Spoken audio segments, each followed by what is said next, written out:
Good morning, everybody. So I think I'm live in the group. Just going to check and see if you can see what I can see. And hopefully I am appearing. Just going to check and see if you can see. Yes, you can see what I can see. Okay, so welcome to this training. I am really happy to be here to talk to you today about teaching yoga within the classroom, well, not necessarily within the classroom, within curriculum time, within schools. So I'll be talking about the benefits. I'll be talking about how curriculum yoga is different to after school yoga or lunchtime yoga or clubs or community classes, and also things that you might want to consider when teaching in schools. And so this, you might be wondering, why? Who are you? Where have you come from? So my background is in education. I used to be a primary school teacher. And I left education after having my children. I found that it was just too stressful. I was overwhelmed and I was suffering with anxiety disorder. And I set up my own yoga business because yoga was a real help for me. And then I did lots of different things, baby yoga, toddler yoga, family yoga, after school clubs, things like that, and thinking that I would never work in schools again. And now I find myself, actually, the majority of my work is in schools. So over the past couple of years, I've learned an awful lot about working in schools as a yoga teacher. It's very different to working as a classroom teacher. And it's also very different to being a yoga teacher in different settings. And so I just thought I'd share with you today some of the things that I'd learned, and also share with you some information about some trainings that I'll be delivering later on in the year.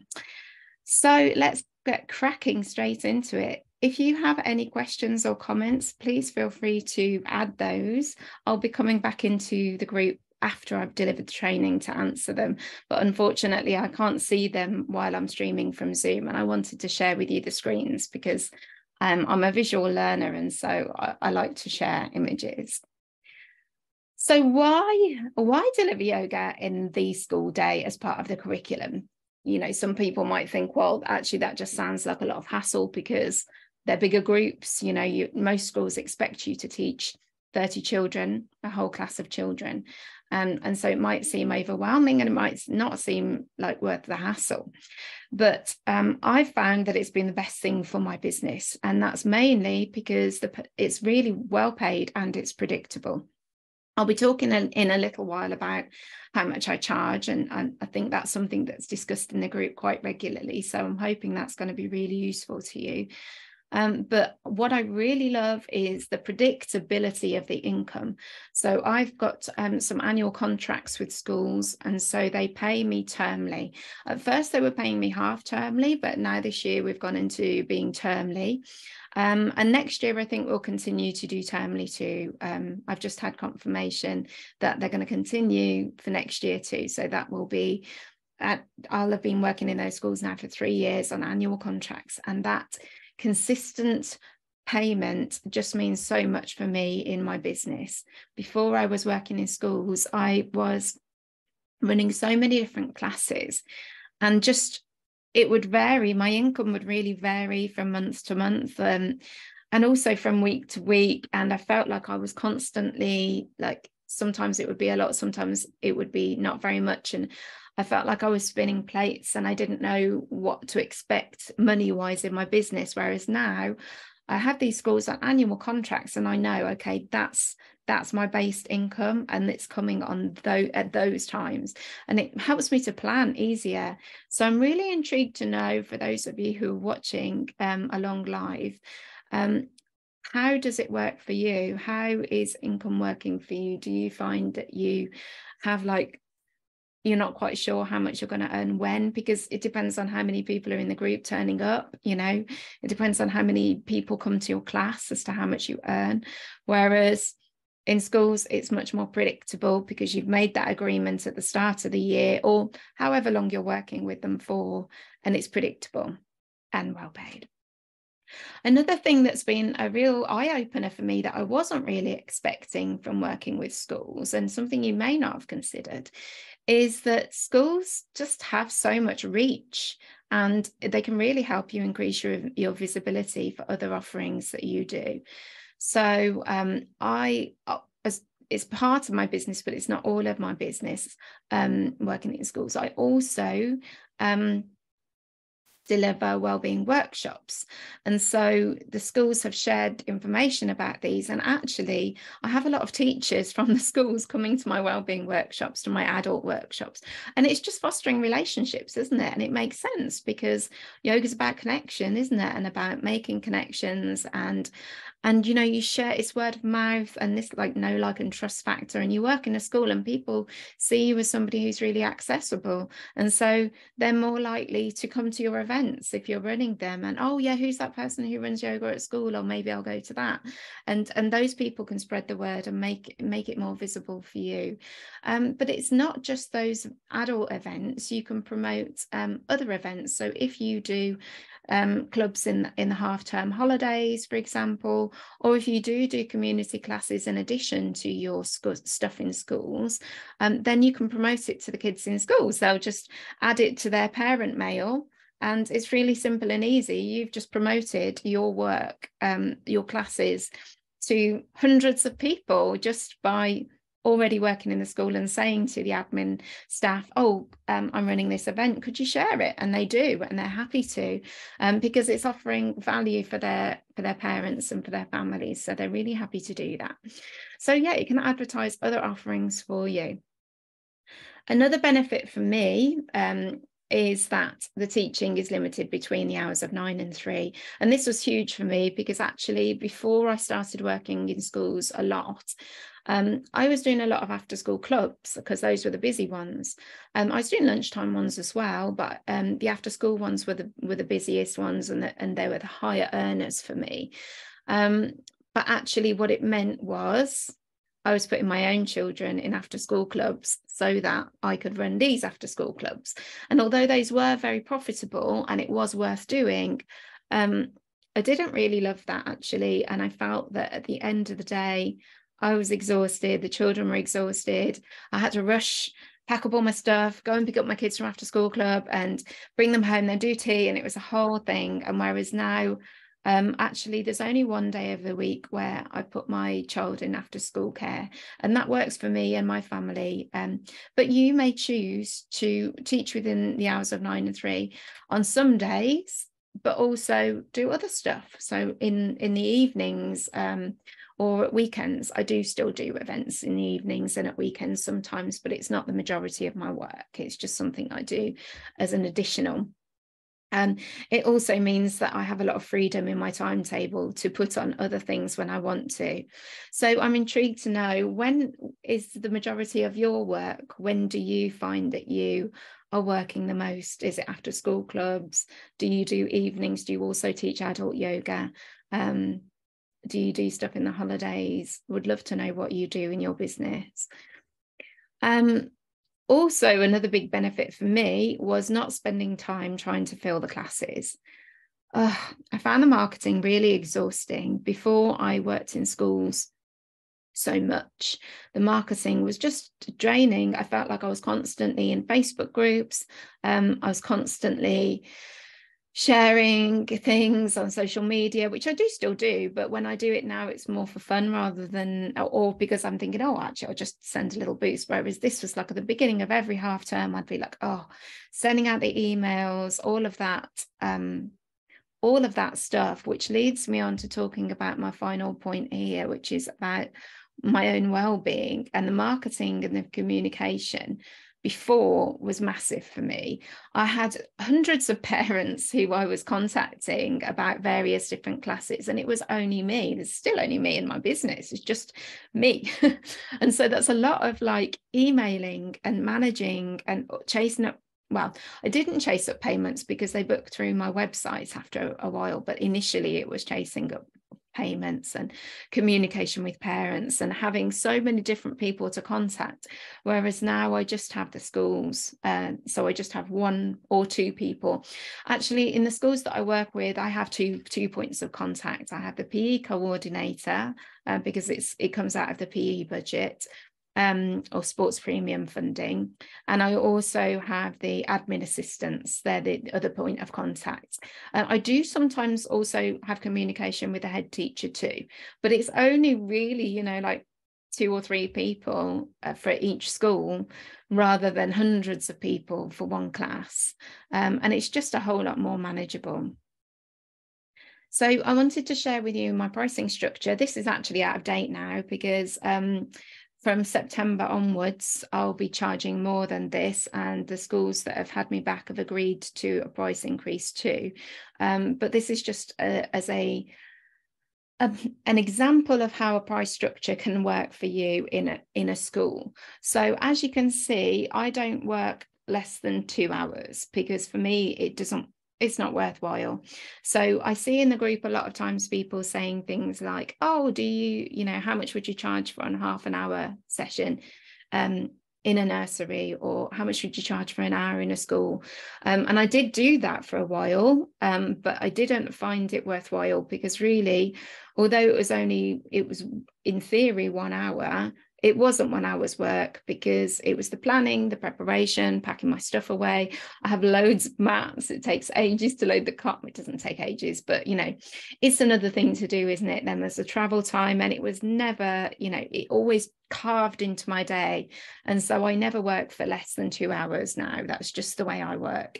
I mean, that's not to say that, you know, you can't do that. It's just for me personally, it wasn't worthwhile.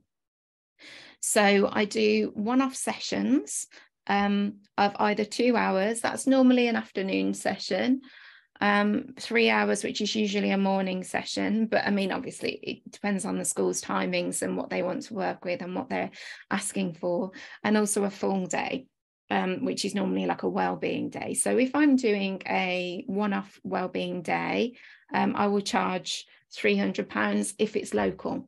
If it's not local, then I add on my time and I add on into that travel time, and also factor in fuel.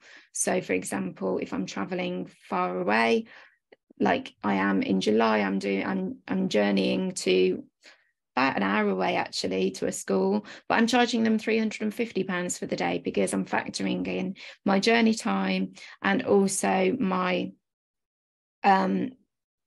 my fuel costs. And then I have a half-term block. So if I'm doing like a 6-week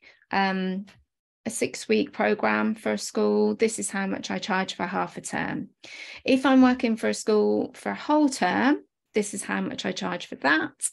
And these are my annual booking, which you can see are a lot less. And this is why the schools love it, because they see real value. And when I'm at the point of booking a school, I always talk about how much I share with them this pricing structure, so they know they are getting a really good discount. So they want to have me in for an annual booking, and they have me in for a whole year. And it's great for them because they've allocated their budget for the whole year. And it's a big relief off the PE coordinator's shoulders, because they have that funding there and they know they've allotted this much to yoga. Okay, so now I'd like to talk to you about how it's different to community classes. Excuse me. So the content of your sessions, of your lessons, when I'm working in school, I call them lessons, they need to be linked to the curriculum that you're teaching in. So in England, this is the national curriculum. And the lessons that you're teaching need to be progressive and differentiated. So what that means is, if a teacher is looking at your lesson, they don't expect to see you teaching exactly the same to reception as you would to year 6.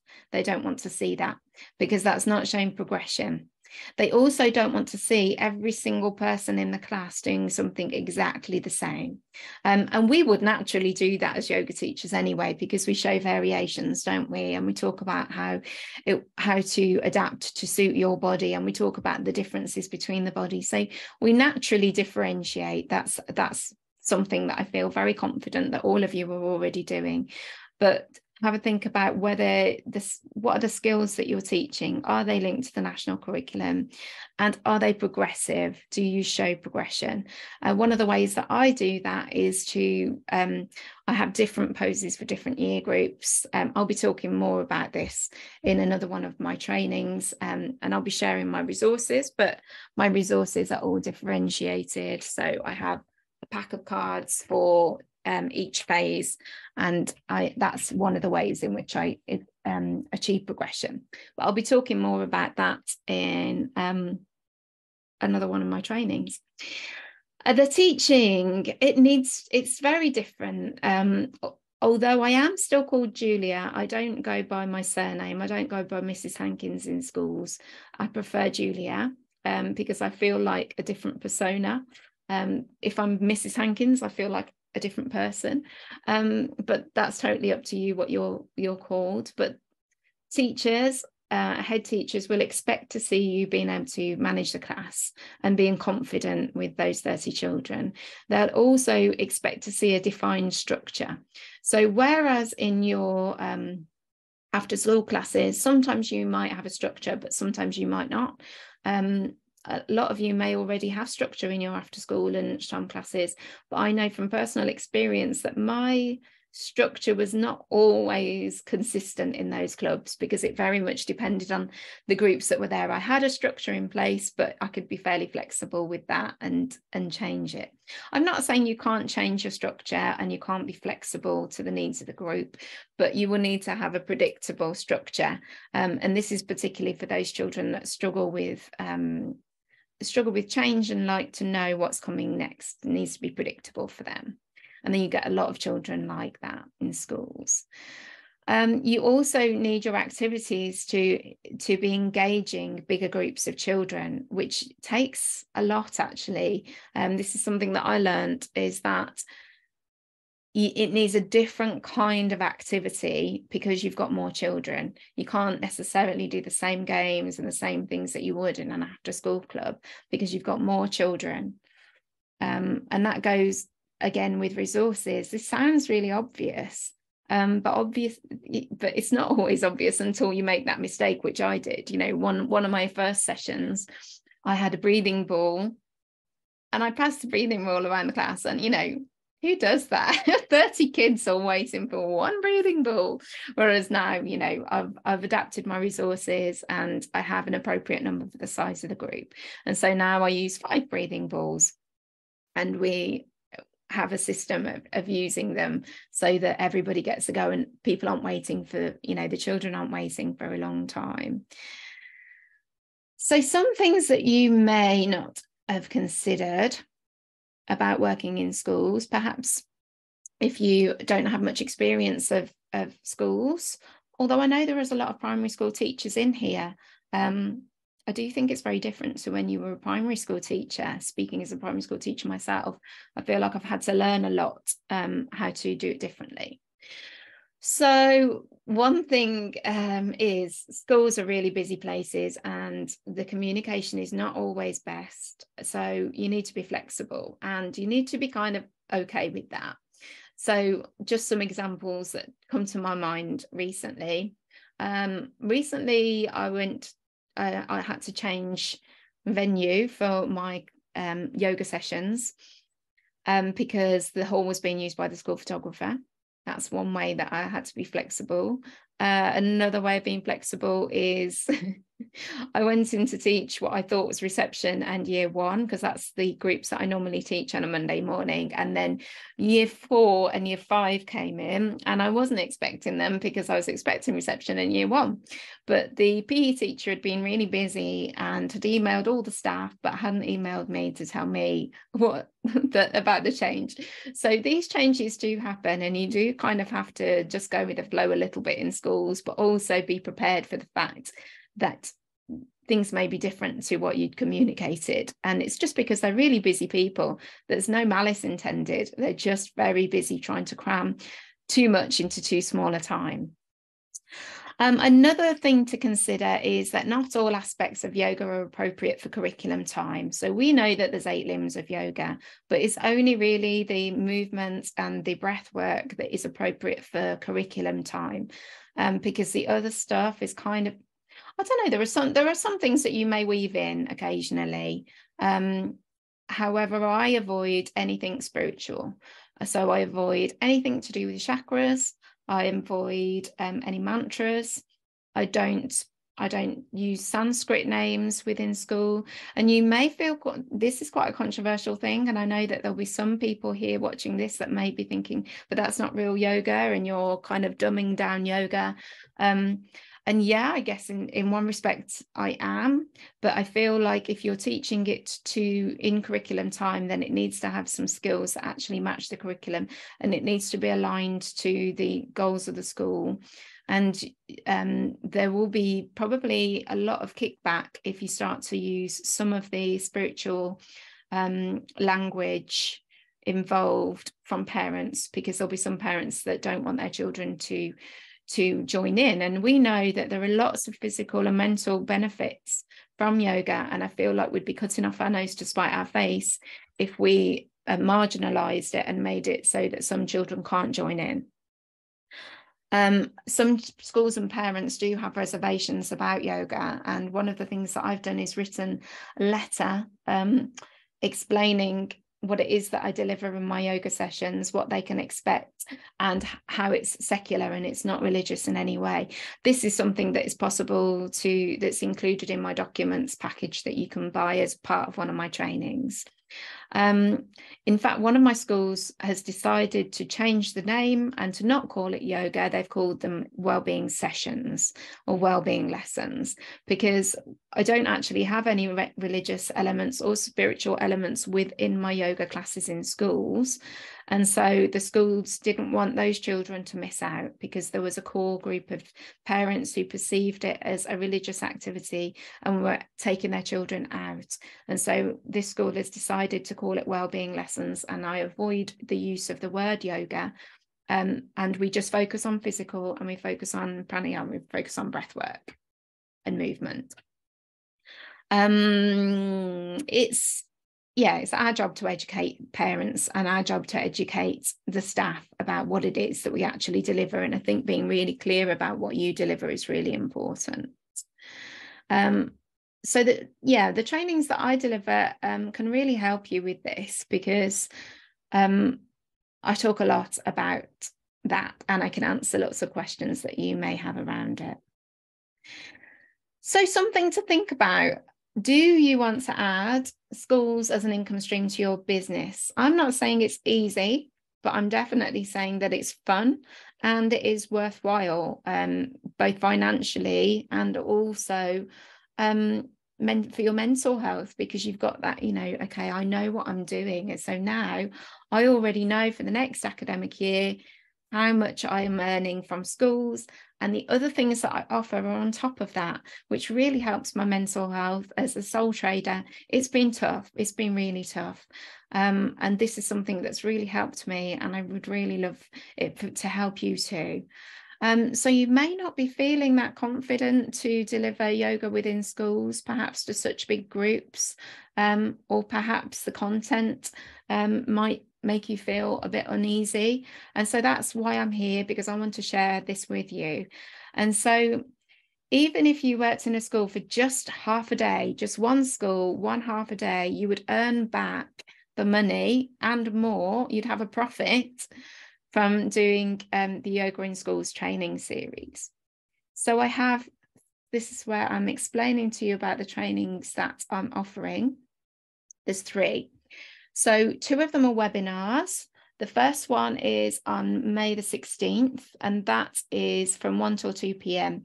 It's called Tame the Crowd Without Being Loud. And so you'll get the video and also a little booklet, and so you get the replay as well. And I'm going to be talking about positive and respectful behaviour management, because as yoga teachers, we don't want to be bellowing, we don't want to be shouting, we don't want to be shaming, we don't want anybody to feel uncomfortable in our sessions. But we also do need to control those children, and we do need to have them in the palm of our hands, you know, so that they can engage and enjoy.